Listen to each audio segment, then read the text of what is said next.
Pourquoi le coaching en marchant va te connecter à ta puissance intérieure? C'est ce que nous allons découvrir ensemble dans cette nouvelle capsule.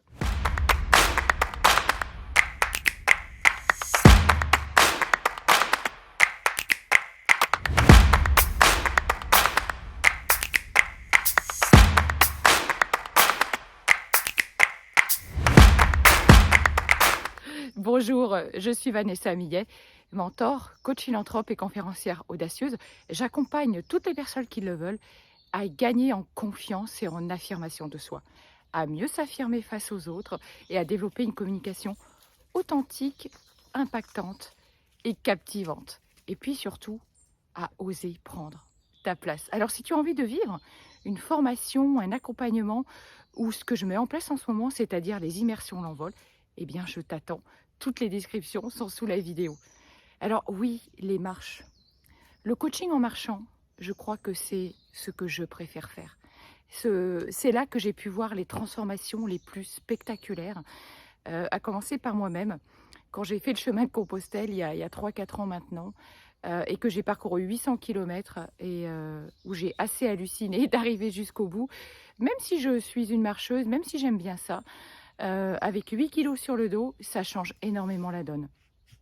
Le coaching en marchant, c'est d'abord une libération. Parce que vous allez voir que quand on marche, on est obligé de se libérer de ses blocages, de ses croyances limitantes, de ce trop-plein d'émotions qui, à un moment donné, eh bien, avec la marche, la fatigue aidant aussi, eh bien, il y a tout qui va ressortir et à un moment donné, on ne peut plus se cacher. On se retrouve face à soi-même. Mais le fait aussi d'être accompagné par quelqu'un dans cette transformation, dans cette révélation, eh bien, ça va nous permettre d'aller beaucoup plus loin. Donc, vous allez voir qu'en marchant, d'ailleurs, je reprends ma marche en même temps, en marchant comme ça, vous allez vraiment libérer le trop-plein d'émotions qui va vous submerger. Voilà. Le mouvement, la respiration, vous allez vous connecter à la pleine présence.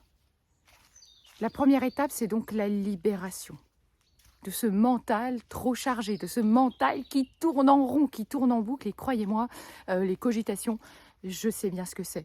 Et la marche, c'est incroyable comme ça, apaise. Toutes les personnes qui viennent avec nous marcher sur le chemin de Compostelle en témoignent. C'est juste transformateur. Et puis après, ça apporte un équilibre. Ça apporte un équilibre dans notre vie. On instaure de nouvelles routines gagnantes, positives, comme je dis souvent. Voilà. C'est cet équilibre entre parfois un petit peu la folie de notre quotidien, de ce qu'on peut vivre. Et vous allez voir que tout ce que la marche va vous apporter, c'est juste phénoménal. Voilà. Le fait d'avoir aussi quelqu'un qui vous accompagne, eh bien, c'est l'occasion d'avoir un miroir, quelqu'un qui va pouvoir vous éclairer, qui va vous guider justement sur ce chemin intérieur et extérieur d'ailleurs, et où vous n'avez à vous préoccuper de rien, si ce n'est de vous-même et de ce que vous allez vivre. Voilà. Donc aujourd'hui, dans tous mes accompagnements, il y a de la marche. Alors soit on emmène des personnes marcher en groupe sur le chemin de Compostelle avec Germain Roncari et Marie-Christine Thomas, mes deux acolytes. Soit on organise aussi, chacun, chacune, des marches personnalisées pour des personnes qui le veulent.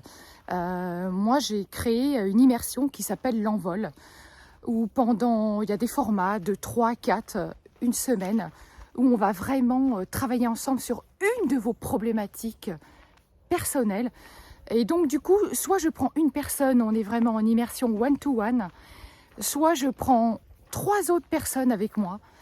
Et ça amène aussi des échanges interactifs, le fait d'être à plusieurs, mais en tout petit groupe quand même, pour avoir vraiment le temps d'aller explorer au plus profond de vous-même ce que vous avez besoin, ce que vous avez envie de voir changer et évoluer dans votre vie.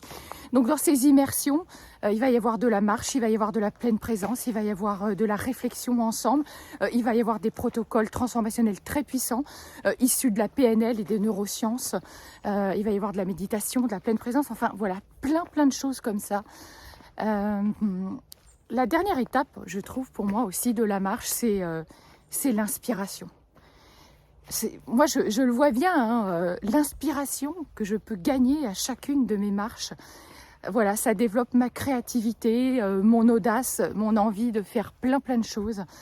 Et voilà, vous allez voir, c'est très inspirationnel. Donc moi, je trouve que les 3 étapes, vous me direz ce que vous en pensez dans les commentaires, c'est d'abord une phase de libération, puis d'équilibre, et enfin d'inspiration. Voilà, si vous voulez en savoir plus sur ces marches, sur ce que ça peut vous apporter, le coaching en marchant, pour dépasser vos peurs, gagner en confiance, tout simplement vous trouver qui vous êtes, votre mission de vie, eh bien je vous invite vraiment à me rejoindre et peut-être à venir découvrir ça avec moi ou avec mes acolytes. Et si vous voulez qu'on vous fasse une petite session ensemble, une petite session motivationnelle pour savoir où vous en êtes aujourd'hui dans votre vie et ce qui peut vous correspondre, on peut se prendre un petit café visio de 30 minutes. Je vous retrouve très vite pour une prochaine capsule. Je vous adore. À très vite.